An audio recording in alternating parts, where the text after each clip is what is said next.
Welcome बच्चों। आज हम लोग सेट का बहुत ही इंपॉर्टेंट टॉपिक पढ़ने वाले हैं, सिंपल स्मार्ट एंड इंटरेक्टिव तरीके से, वो भी डीप फीलिंग के साथ। क्योंकि जब हम कोई चीज़ फील करके पढ़ते हैं तो वो चीज़ हमें लंबे समय तक याद रहती है। So let's start feel. आज का टॉपिक है operation of sets and Venn diagram. पिछली क्लास में हम लोगों ने पढ़ा था सेट के बारे में, सेट को कैसे रिप्रेजेंट करते हैं, और साथ में हम लोगों ने पढ़ा था टाइप्स ऑफ सेट। इसके अलावा हमने एनसीईआरटी के 1.1 और 1.2 भी सॉल्व किए थे। अगर आपने वो वाली वीडियो नहीं देखी है तो डिस्क्रिप्शन बॉक्स में उसका लिंक दिया है, आप जाकर उस वीडियो को देखिए, आपको समझ आएगा, यानी फील हो जाएगा कि सेट क्या होता है, सेट को रिप्रेजेंट कैसे करते हैं और सेट के टाइप्स क्या क्या होते हैं। खैर, आज हम लोग बात करने वाले हैं ऑपरेशन ऑफ सेट का। ये वो वाला ऑपरेशन नहीं है जो कि हॉस्पिटल में होता है, ये है सेट का ऑपरेशन। तो चलिए हम लोग सेट का ऑपरेशन करते हैं और देखते हैं कैसे होता है। पहला ऑपरेशन है यूनियन का। यूनियन का मतलब होता है जोड़ना, यूनियन करना। जैसे होता है ना कि यूनिटी हैज स्ट्रेंथ, तो मतलब होता है यूनियन का जोड़ना। तो हम भी यहां पर जोड़ेंगे, ठीक है। देखते हैं कैसे। देखिए यहां पर यह है कि the union of two sets A and B is the set C which consist of all those elements which are either in A or in B including those which are in both.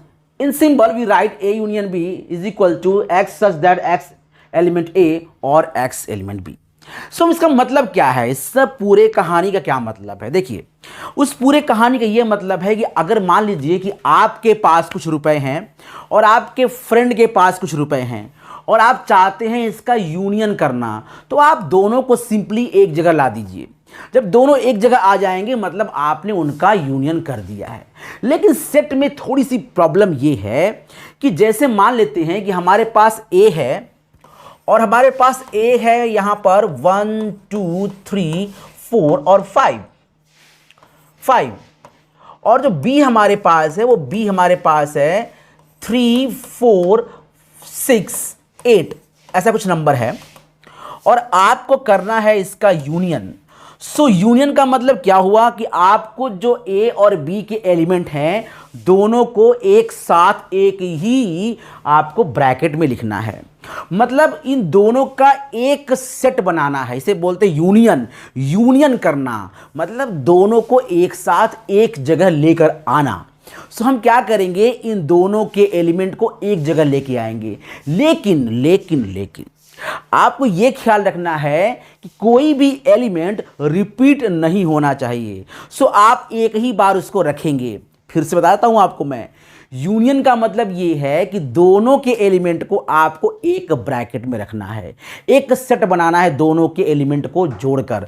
लेकिन दोनों के element में जब आप set बनाएंगे तो कोई भी नंबर रिपीट नहीं होना चाहिए।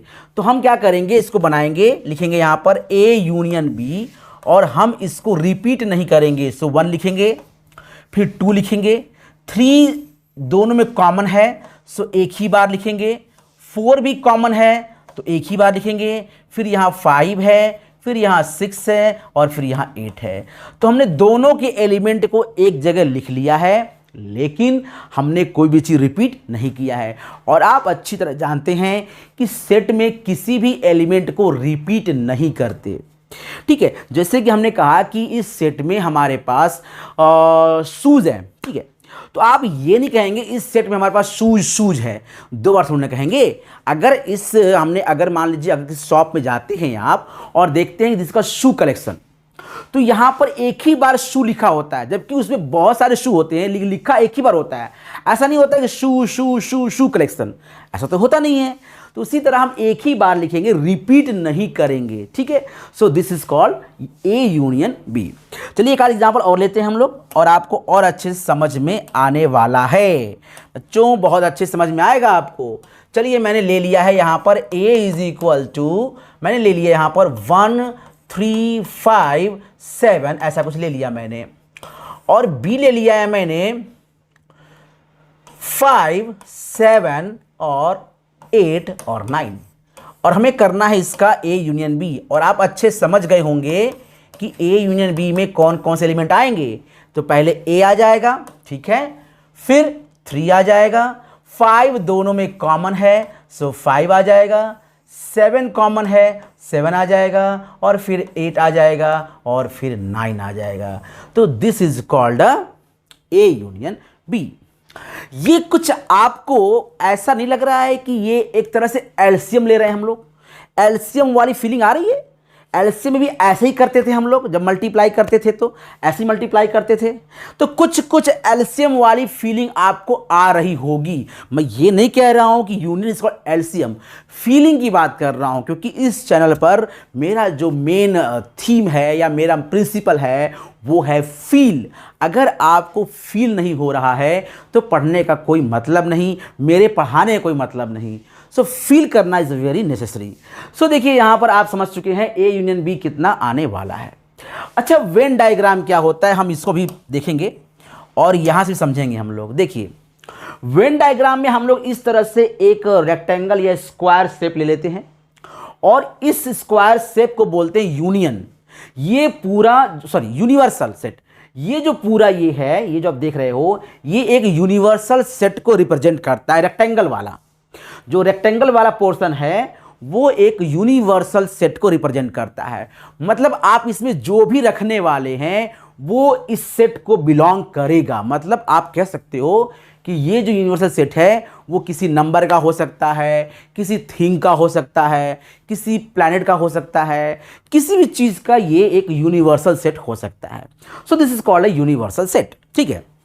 अब इसके अंदर जो भी आप सेट लेंगे वो इसी यूनिवर्सल सेट में से ही लेंगे, इसके बाहर नहीं लेंगे।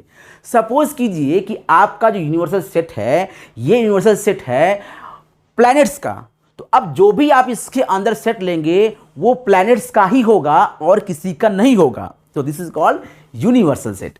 तो चलिए ये है हमारा वेन डायग्राम का पहला स्टेप कि मैंने एक यहां पर रेक्टेंगल शेप लिया है और यहां लिखा है यूनिवर्सल सेट। यूनिवर्सल सेट का सिंबल है यू। अब इसके अंदर हमने दो सेट लिए हैं, सेट ए और सेट बी। सेट ए को भी मैंने एक सर्कल से डिनोट किया है और सेट बी को भी मैंने एक सर्कल से डिनोट किया हुआ है। अब यूनियन का मतलब यह हुआ कि आपको दोनों आपको एक साथ शेड करने हैं इस तरह से। और यहां पर समझने वाली बात यह है कि जैसे मान लो यहां पर ए आपका दिया था, मैंने कहा था 1 3 5 7, और यहां पर बी जो था वो था हमारे पास 1 2 4 5। अब देखिए आपको क्या करना है, ये जो रीजन आप देख रहे हो सिर्फ ए वाला, ओनली ए वाला, उसमें वो एलिमेंट रखेंगे जो सिर्फ ए में हो, बी में ना हो। तो देखिए ए में कौन कौन से एलिमेंट है जो बी में नहीं है। तो आप बोलोगे कि ए में जो एलिमेंट है वो है 1 तो है, सब में दोनों में है। सो 3 है तो 3 रखेंगे हम लोग यहां पर। साथ में हमारे पास 7 है। ये जो दो एलिमेंट हैं वो सिर्फ और सिर्फ ए में है और किसी में नहीं है। अच्छा, बी में रखते हैं जो सिर्फ बी में हो, सिर्फ बी में। सो बी वाला पोर्शन हो गया हमारे पास ओनली 2 और 4। तो मैंने कहा 2 और 4। और ये जो आप रीजन देख रहे हैं, ये रीजन, इसमें हम रखेंगे common element. So common element क्या है दोनों में? तो मुझे लग रहा है कॉमन है 1 और साथ में 5। तो मैंने लिखा यहां पर 1 और 5। तो इस तरह से हम वेन डायग्राम बनाते हैं।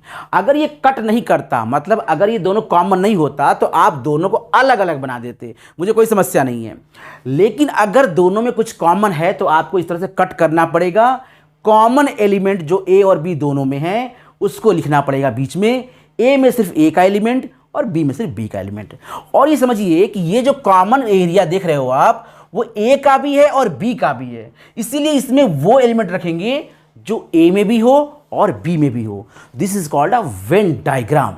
इस तरह से हम लोग किसी भी यूनियन या ऑपरेशन को डिनोट कर सकते हैं या फिर प्रेजेंट कर सकते हैं। तो हमें किसी भी ऑपरेशन को प्रेजेंट करने का दो तरीका मिल गया। एक तो हम सिंपली लैंग्वेज में या फिर रोस्टर फॉर्म में या फिर जो भी हमारे पास फॉर्म है सेट बिल्डर फॉर्म, उसमें रिप्रेजेंट कर सकते हैं। और दूसरा हमारे पास है वेन डायग्राम। तो हम वेन डायग्राम में भी इसको रिप्रेजेंट कर सकते हैं, जैसा अकॉर्डिंग टू क्वेश्चन आपको पूछा जाएगा। तो ये है हमारा यूनियन का प्रोसेस।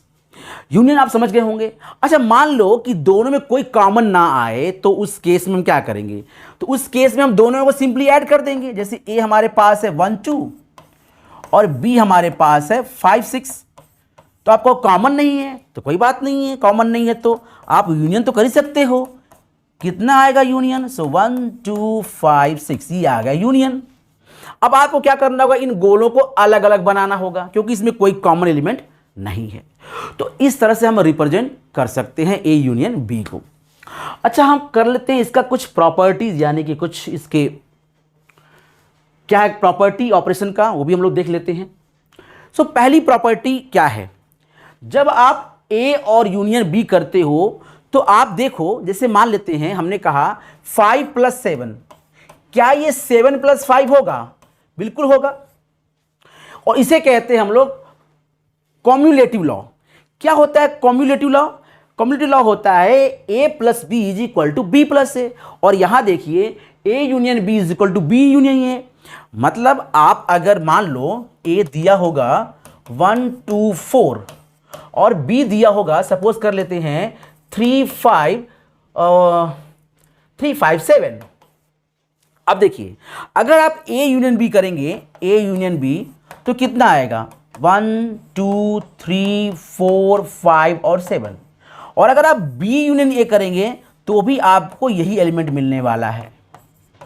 तो इसका मतलब ये है कि आप कह सकते हो a union b = b union a। This is called commutative law. So ये है पहली प्रॉपर्टी। अब हम बात करेंगे दूसरी प्रॉपर्टी की तरफ।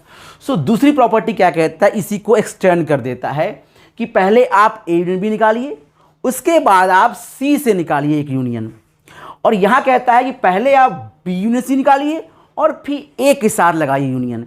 यार, जब हमें समी करना है सबको, तो चाहे हम पहले किसी को करें, क्या फर्क पड़ता है? हम अगर 5 + 7 करके इसमें 2 प्लस करें या फिर 7 + 2 करके 5 प्लस करें, क्या फर्क पड़ता है? कोई फर्क नहीं पड़ता। सो यूनियन मतलब क्या होता है? यूनियन मतलब होता है एक जगह ले आना। तो पहले किसको लेके आए और बाद में किसको लेके आए, ये फर्क नहीं पड़ता है। इसीलिए ये प्रॉपर्टी है, this is called associative law. तो एसोसिएटिव लॉ कहता है कि आप यूनियन को इस तरह से डिस्ट्रीब्यूट कर सकते हैं, A union B union C = A union, और उसके बाद आप बी यूनियन सी ले सकते हैं। So this is called associative law. अब हम लोग थोड़ा सा आगे पढ़ेंगे और ये this is a very important law, A union phi. Phi मतलब क्या होता है? फाई का मतलब होता है वो सेट जिसमें कोई एलिमेंट ना हो। फाई का मतलब ही होता है कि वो सेट होता है जिसमें कोई एलिमेंट नहीं होता है। सो अब अगर हम बात करें ए यूनियन फाई के साथ, तो फाई एक सेट है जिसमें कोई एलिमेंट नहीं है और ए है। तो देखो, यूनियन का एक ट्रिक समझिए आप कि यूनियन में क्या होता है कि जब हम दो लोगों का यूनियन करते हैं तो जो बड़ा वाला होता है उसकी ही सारे नंबर आते हैं। देखिए यहां पर एग्जांपल देख लेते हैं हम लोग। अगर हम कहें a = 1 2 3 4 5, ठीक है, और अगर हम b ले लें यहां पर b = 1 2, और अगर आप इसका यूनियन लेंगे तो जो बड़ा वाला सेट है उसी के सारे एलिमेंट आने वाले हैं। तो दिस इज ट्रिक, जब भी आपको लेना है यूनियन तो बिना सोचे समझे जो बड़ा वाला सेट होता है उसी के सारे एलिमेंट आने वाले हैं। अगर छोटा वाला एलिमेंट उसी में से निकला है मतलब उसका सबसेट है। सो बी, देखिए यहां पर 5 जो है वो ए का सबसेट होता है। सो अगर हम इसको यूनियन करेंगे तो आंसर क्या आएगा? ए। ठीक है, सो आंसर आ गया हमारे पास A. This is called law of identity element. This is called A union phi = A. अब दूसरा देख लीजिए, फोर्थ हमारा क्या है? फोर्थ कहता है ए यूनियन ए क्या आएगा? बात बताइए, खुद का खुद से जब करेंगे यूनियन तो आंसर क्या आएगा? खुद ही आएंगे हम। भाई अगर हमारे पास 5 रुपए हैं और हम खुद का ही जोड़ रहे हैं अपना पैसा, तो मेरे पास 5 ही रुपया होगा ना। भाई मेरे पास 5 रुपए हैं, अगर हम उसको एक जेब से दूसरी जेब में लेके जाएंगे तो क्या चेंज हो जाएगा क्या? 5 ही रुपया होने वाला है। तो ठीक उसी तरह से यहां पर ए यूनियन ए क्या आने वाला है? ए ही आएगा। अच्छा यहां देखिए, यू यूनियन ए, हमने क्या कहा? जब एक दूसरे का सबसेट हो, अगर एक वाला सेट दूसरे का सबसेट हो और अगर हम उसका यूनियन लेंगे यानी सेट यूनियन सबसेट, तो आंसर क्या आएगा? सेट। तो देखिए यू जो होता है वो सबका सेट होता है, सबका जो ए यू होता है वो एक यूनिवर्सल सेट होता है, मतलब उसी में से सारे सेट निकले होते हैं। सो देखिए A is a subset of U, और यहां पर अगर ए छोटा है यू बड़ा है तो आंसर क्या आएगा? यू। सिंपल सी बात है कि अगर कोई सेट का सबसेट है और हम उसका यूनियन लेते हैं तो आंसर में आने वाला है सेट, सबसेट नहीं आएगा। ये है प्रॉपर्टी, ठीक है। अगर आपने सबसेट के बारे में जानना चाहते हैं, नहीं पढ़ा है आपने, तो आप पुरानी क्लासेस जो हमारी इससे पहली क्लास थी उसमें जाके देखिए, जस्ट पहले वाली क्लास, उसमें मैंने बताया है सबसेट क्या होता है, सबसेट बताया मैंने, पावर सेट क्या होता है, यूनिवर्सल सेट क्या होता है, ये सारी चीज़ें हमने वहाँ बताई है। खैर, this is called a operation of set. अब हम बात करेंगे इंटरसेक्शन ऑफ सेट, और हम यहाँ पे आ गए इंटरसेक्शन पे। इंटरसेक्शन का मतलब होता है कॉमन। कॉमन इसमें आपको HCF वाली फीलिंग आएगी, जैसे उसमें आ रही थी आपको LCM वाली फीलिंग, इसमें आपको आएगी HCF वाली फीलिंग। सो यहाँ हम बात कर रहे हैं इंटरसेक्शन की। सो इंटरसेक्शन में कॉमन लिखेंगे। देखिए यहाँ पर जैसे मान लेते हैं, हम A ले लेते हैं, A इज इक्वल टू 1 2 3 4, और हमने B ले लिया है यहाँ पर 2 4 6।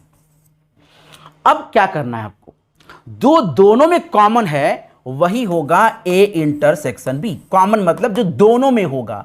तो देखिए 2 दोनों में है और यहां पर 4 दोनों में है, तो इन दोनों को यहां लिख देंगे, बाकियों को छोड़ देंगे। This is called A intersection B।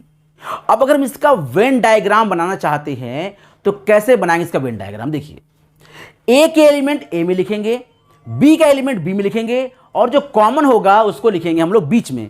So A का एलिमेंट हमारे पास कितना है? 1 है, और देखिए क्या क्या बचा है हमारे पास? 3 बच गया है, और यहां देखिए B में क्या बचा है? 6 बच गया है, और कॉमन क्या क्या है? कॉमन दिख रहा है हमें 2 और 4, तो ये हो गया 2 और 4।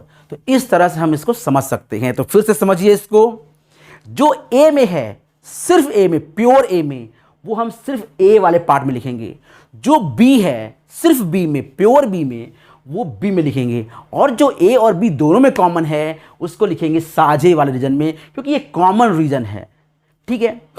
अब आपके दिल में एक सवाल उठता होगा कि अगर दोनों में कोई कॉमन ही ना हो तो क्या करेंगे? बहुत सिंपल सवाल है और जेन्युइन सवाल है।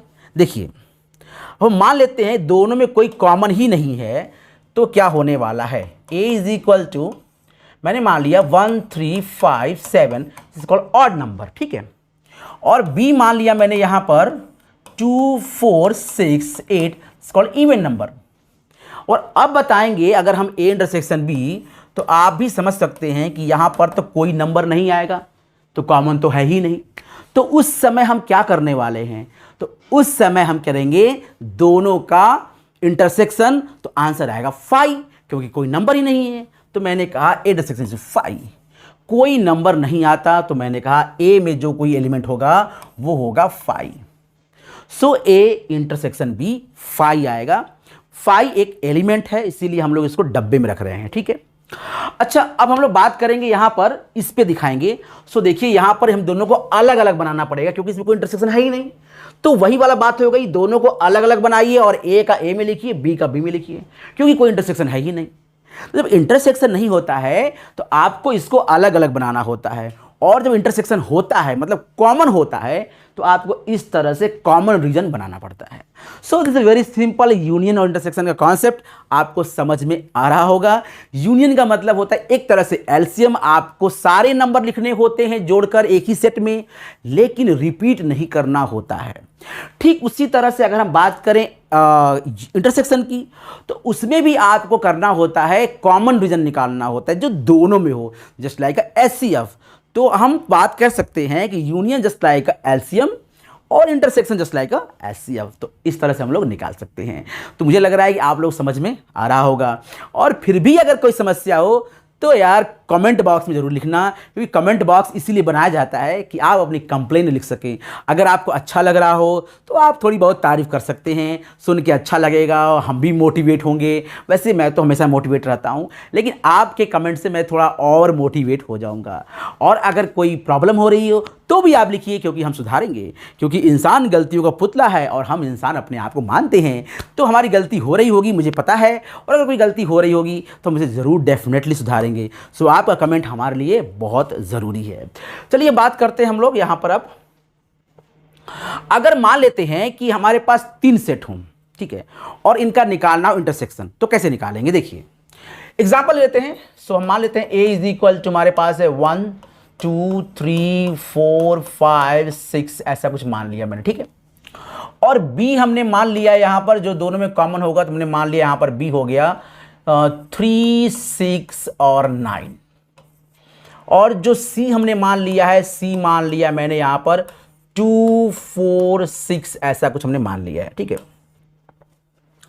अब देखते क्या है कि इनमें कॉमन कैसे है, हम तीनों को निकालना चाहते हैं। सो पहले हम देखते हैं यहां पर कुछ रीजन। अच्छा बताइए ए इंटरसेक्शन बी कितना आएगा? तो आप कहोगे ए इंटरसेक्शन बी आएगा हमारे पास 3 और 6, तो आंसर आ जाएगा 3 और 6। अच्छा बी इंटरसेक्शन सी कितना आएगा? तो आप कहोगे सर यहां पर तो कॉमन दिख रहा है मुझे सिर्फ और सिर्फ 6, तो आप कहोगे 6 आएगा, ठीक है। अच्छा ए इंटरसेक्शन सी कितना आएगा? तो आप कहोगे ए इंटरसेक्शन सी आने वाला है 2 और 4, तो आप बोलोगे 2 और 4, सो आंसर आएगा 2 और 4, ठीक है। 6 भी आ जाएगा, ए इंटरसेक्शन सी भी आ जाएगा, सो यहां पर आंसर में आपका आ जाएगा 6 भी, सो 2 4 6 आ गया। तो ये हो गया हमारे पास ए इंटरसेक्शन सी। सो आप देख चुके हो यहां पर ए जो है वो हमारे पास इतना कुछ लिया है मैंने, ये लेट कर लिया मैंने, और हमने तीनों निकाल लिया है। अच्छा आप देखो, आप जरा सा तीनों निकालो, A intersection B intersection C, मतलब तीनों में से कौन सा कॉमन आपको दिख रहा है? जो तीनों में हो, ए में भी हो, बी में भी हो, सी में हो, ऐसा कौन सा एलिमेंट आपको दिख रहा है? तो मुझे लग रहा है ऐसा एलिमेंट हमारे पास केवल 6 है। 6 इसमें भी है, 6 इसमें भी है और 6 इसमें भी है, और ये आंसर हमारा आ गया 6, तो ये हो गया 6। तो अब समझ गए होंगे आप लोग कि A intersection B intersection C कैसे निकालते हैं जो तीनों में कॉमन हो। तो अब हम इसको बताएंगे वेन डायग्राम में। वेन डायग्राम आपके सामने दिया हुआ है, इस तरह से बना लेते हैं जो तीनों कट करता है आपस में। अब हम देखेंगे रीजन कौन कौन सा है और एलिमेंट हम कैसे रखेंगे। तो देखो यहां पर पहले ए में रखो एलिमेंट जो सिर्फ और सिर्फ ए में हो और किसी में ना हो। ऐसे कौन सा एलिमेंट है जो सिर्फ और सिर्फ ए में हो? तो चेक कर लेते हैं। देखिए 1 तो सिर्फ ए में है और किसी में नहीं है, तो 1 लिख दिया मैंने, कोई दिक्कत नहीं। 2 तो इसमें है, 2 नहीं लिखेंगे यहाँ पर। 3 इसमें है, वो भी नहीं लिखेंगे हम लोग। 4 इसमें है, नहीं लिखेंगे। हाँ 5 किसी में नहीं है तो 5 लिख देंगे। तो देखिए 1 और 5 जो है वो आ गया ए में, ठीक है। अच्छा बी में देखते हैं जो सिर्फ बी में हो और किसी में ना हो। सो बी में मुझे ऐसा एलिमेंट दिख रहा है सिर्फ और सिर्फ 9, तो हमने लिखा 9 यहां पर। सी में ऐसा कोई एलिमेंट दिख रहा है आपको? नहीं, सी में ऐसा कोई एलिमेंट नहीं है जो किसी में ना हो, तो सी में हम कुछ नहीं लिखते हैं यहां पर, ठीक है। अब लिखते हैं कॉमन रीजन। देखिए ए यूनियन बी में कौन कौन से एलिमेंट दिख रहे हैं आपको? 3 और 6, तो ये हो गया 3 और 6 जो ए और यूनियन बी में ही सिर्फ है। अब देखिए बी यूनियन सी में क्या है, सॉरी बी इंटरसेक्शन सी में क्या है? सो बी इंटरसेक्शन सी में हमें दिख रहा है यहां पर 6 ओनली, तो ये आ गया 6 ओनली। अच्छा अब देखिए क्या आपको दिख रहा है ए इंटरसेक्शन सी? हाँ ए इंटरसेक्शन दिख रहा है 2 4 6, तो यहां लिखेंगे हम लोग 2 4 और 6। और तीनों में क्या दिख रहा है? तीनों में दिख रहा है 6, तो यहां लिखेंगे हम लोग 6, तो ये आ गया 6। समझ में आ रहा है आपको? अगर सी में कुछ एक्स्ट्रा होता, मान लेते सी में यहां हो जाता, सपोज कर लीजिए सी में 10 हो जाता यहां पर, तो यहां 10 लिख देते, कोई समस्या नहीं होता हमें। तो इस तरह से हम लोग रिप्रेजेंट कर सकते हैं वेन डायग्राम को। सो वेन डायग्राम में हम इस तरह बनाएंगे। देखिए इसमें कितने इंटरसेक्शन हैं। पहले जो ये रीजन देख रहे हैं आप, पीला वाला येलो वाला पार्ट, वो है ए इंटरसेक्शन बी। अच्छा ये जो दिख रहे हैं आप पिंक वाला पार्ट, वो है ए इंटरसेक्शन सी। और ये जो पार्ट दिख रहे हैं आप लोग थोड़ा सा स्काई ब्लू वाला, वो है आपका बी इंटरसेक्शन सी। और ये व्हाइट वाला पार्ट है वो है A intersection B intersection C. और आप जरा ध्यान से देखिए, फील करिए, तो आप समझ में आएगा ये जो पार्ट पीला वाला है वो सिर्फ ए और बी में है और किसी में नहीं है। और अगर आप देखो ये पिंक वाला पार्ट, तो सिर्फ और सिर्फ ए और सी को में है और किसी में नहीं है। और ये जो देख रहे स्काई ब्लू वाला पार्ट, इसमें देखो ये सिर्फ और सिर्फ ए और बी और सी में है और किसी में नहीं है। और व्हाइट वाला जो पोर्शन है वो देखो ए वाले गोले में भी है, ए वाले गोले में, बी वाले गोले में भी है और सी वाले गोले में भी है।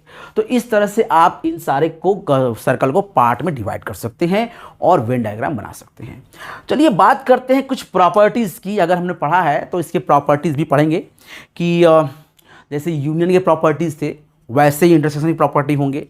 So what is the property of intersection? Just reverse कर देंगे उठा के। अगर सेट के अंदर सबसेट है और उसी का करते इंटरसेक्शन, देखो अगर आपके दिमाग में सवाल उठता है कि हम दो सेट ऐसे लेंगे कि जो एक दूसरे से मतलब ही नहीं रखते होंगे, मतलब अलग अलग होंगे, तो सिंपल जो उसका जो इंटरसेक्शन होगा वो 5 होगा, क्योंकि दोनों में कोई भी कॉमन नहीं होगा।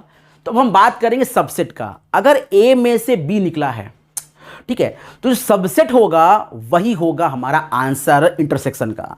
देखिए समझ में आएगा इस तरह से। अगर हमने ए ले लिया, मान लीजिए 1 3 5 7, और यहां पर बी ले लिया है मैंने यहां पर 3 और 5। अब देखिए ये जो बी है वो ए का सबसेट है, यहां पर बी सबसेट ऑफ ए। तो अगर आप निकालना चाहते हैं ए इंटरसेक्शन बी, तो आंसर कितना आने वाला है 3 5, यही दोनों कॉमन है। लेकिन अगर हम गलती से निकालते ए यूनियन बी, तो आंसर कितना आता, बड़ा वाला यानी ए आ जाता, 1 3 5 7। तो जब सेट और सबसेट की बात हो रही हो, जब हम सेट और सबसेट की बात करते हैं, तो यूनियन में बड़ा वाला सेट आता है और इंटरसेक्शन में छोटा वाला सेट आता है। देखिए यहां पर क्या हो रहा है, यहां पर आप अगर देखें इन दोनों को देखिए आप, फाई सभी का सबसेट होता है, सबका सबसेट होता है। सो फाई यूनियन अगर एक कहेंगे तो देखिए फाई सबका सबसेट होता है, तो इंटरसेक्शन में क्या आता है, सबसेट, और यूनियन में क्या आता है, सेट। तो यहां आंसर आएगा सबसेट यानी यू, सॉरी फाई। अब देखो यू इंटरसेक्शन ए, इसमें सबसेट कौन है, ए, तो आंसर कितना आएगा, ए। ठीक है, सेट और सबसेट का जब हम इंटरसेक्शन करेंगे तो आंसर आएगा सबसेट। तो यहां देखिए यहां फाई है सबसेट ए का, तो आंसर आया फाई। यहां पर देखिए सबसेट है यहां पर ए, मैं लिख देता हूं phi intersection A is equal to phi, क्योंकि फाई छोटा है। और हम बात करें यू इंटरसेक्शन ए, तो आंसर कितना आएगा, ए, क्योंकि यू छोटा है, तो छोटा है वो आ गया। ठीक है, so this is called laws of phi and U, इसे कहते हैं लॉज ऑफ फाई, इसे कहते हैं लॉज ऑफ यू। अब देखिए यहां पर ए इंटरसेक्शन ए, अगर आप ए इंटरसेक्शन ए लिखेंगे, खुद का इंटरसेक्शन करेंगे तो खुद ही तो आएंगे, सो आंसर आएगा ए। तो यूनियन अगर करेंगे खुद का खुद से तो भी आप खुद ही आएंगे, और इंटरसेक्शन करेंगे खुद का खुद से तभी आप खुद ही आएंगे। सो ए इंटरसेक्शन ए भी ए आता है और ए यूनियन ए भी ए आता है। This is called idempotent law, this is called idempotent law. अब देखिए यहां पर क्या आता है, आगे भी बात कर लेते हैं हम लोग। और यहां देखिए कम्युनिटी लॉ भी यहां पे जस्टिफाई होता है, A U intersection B is equal to B intersection A होता है। आइए करके देख लेते हैं। सो ए ले लेते हैं हम लोग यहां पर 1 3 5 7, और बी ले लेते हैं हम लोग यहां पर 3 5, और यहां ले लेते हैं 8 और 9, और देखते हैं कि इसका इंटरसेक्शन क्या आता है। सो ए इंटरसेक्शन बी हम लोग जज करते हैं, दोनों में कॉमन क्या है, तो आप कहोगे 3 और 5 दोनों में कॉमन हो गए, तो आंसर आ गया यहां पर 3, 5। अब जब निकालिए बी इंटरसेक्शन ए, तो आपको क्या मिलने वाला है, तो फिर से कॉमन देखेंगे तो कॉमन कितना आएगा, 3 और 5। तो आंसर तो सेम आ गया, चाहे हम ए इंटरसेक्शन बी करें चाहे हम बी इंटरसेक्शन सी करें ए करें। This is called cumulative law. तो ये जस्टिफाई होता है यूनियन में भी और इंटरसेक्शन में भी। उसी तरह से एसोसिएटिव लॉ भी हमारा जस्टिफाई होता है। यार देखो जब हमें कॉमन लेना है, 2 3 लोगों का, 4 लोगों का जो भी है, तो पहले किसका लेते हैं ये तो फर्क नहीं पड़ता। अगर आपके 4 मित्र हैं और चारों मित्र में से आपको कॉमन क्वालिटी निकालनी जो सब में हो, कॉमन चीज, तो ये फर्क नहीं पड़ता कि आप पहले किसका निकालते हैं। जब आखिरी में लास्ट में आपको कॉमन ही लेना है जो सब में हो, तो आप किसी का किसी से निकाल लीजिए, कोई फर्क नहीं पड़ता है। उस तरह यूनियन में भी सेम क्वालिटी है, जब आपको सबको ही ऐड करना है तो पहले किसको आपने ऐड किया वो मैटर नहीं करता, क्योंकि आखिरी में आपको आंसर वही मिलने वाला है। सो यूनियन हो या इंटरसेक्शन, ये दोनों लॉ, कम्युलेटिव लॉ और एसोसिएटिव लॉ दोनों फॉलो करते हैं। सो ये हमारा हो गया दोनों लॉ। ठीक है, चलिए अब हम बात करेंगे, ये तो हम लोग कर चुके हैं और ये भी हम लोग कर चुके हैं। सो यहां पर जो हमारा है distributive law, this is very important, कि यहां पर जो यूनियन होता है या इंटरसेक्शन होता है ये आपस में डिस्ट्रीब्यूट होता है। This is very important law, और ये एग्जाम में आपका आ सकता है। This is very important law. यहां ये कहता है कि देखिए यहां पर जो इंटरसेक्शन है ये डिस्ट्रीब्यूट हो गया, ठीक है। इसी तरह से यूनियन भी डिस्ट्रीब्यूट होता है। पहले हम बात करें इंटरसेक्शन का। देखिए जब हमने कहा यहां पर A intersection B union C, तो आप इसको जस्ट लाइक मल्टीप्लाई, अगर आपको मल्टीप्लाई करना होता तो कैसे करते, आप इसके से मल्टीप्लाई करते, तो मल्टीप्लाई ही कर लीजिए एक तरह से, तो ये आ जाएगा आपका ए इंटरसेक्शन बी। आपने इसका इसे मल्टीप्लाई कर दिया, ठीक है। फिर आपने क्या लगाया, यूनियन, फिर इसका इससे मल्टीप्लाई कर दीजिए, सो हो जाएगा ए इंटरसेक्शन सी। देखिए मल्टीप्लाई करना नहीं है, मल्टीप्लाई करना नहीं है, ये सिर्फ समझने के लिए है कि किस तरह से इंटरसेक्शन डिस्ट्रीब्यूट होता है। इसी तरह से यूनियन भी डिस्ट्रीब्यूट हो जाता है। So this is called a distribution law, ठीक है, डिस्ट्रीब्यूटिव लॉ ओवर यूनियन। यहां पे देखिए यूनियन हो गया है डिस्ट्रीब्यूट, इसी तरह से इंटरसेक्शन भी डिस्ट्रीब्यूट होता है और यूनियन भी डिस्ट्रीब्यूट होता है। चलिए अब हम लोग आ गए हैं माइनस पे, डिफरेंस पे। पहले हमने सीखा था यूनियन करना, उसके बाद हमने सीखा इंटरसेक्शन करना, और अब हम सीख रहे हैं डिफरेंस करना।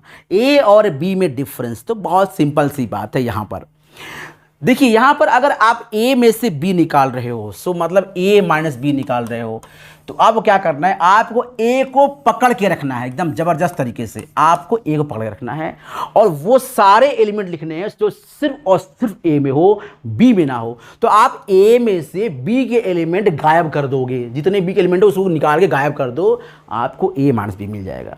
ठीक उसी तरह अगर आपको बी माइनस ए लेना है, सो आप बी को पकड़ के रखिए और बी के ही एलिमेंट लिखिए, ए के एलिमेंट को गायब कर दीजिए, छू छू छू छू। चलिए हम लोग देखते हैं इसको कैसे करते हैं, ठीक है।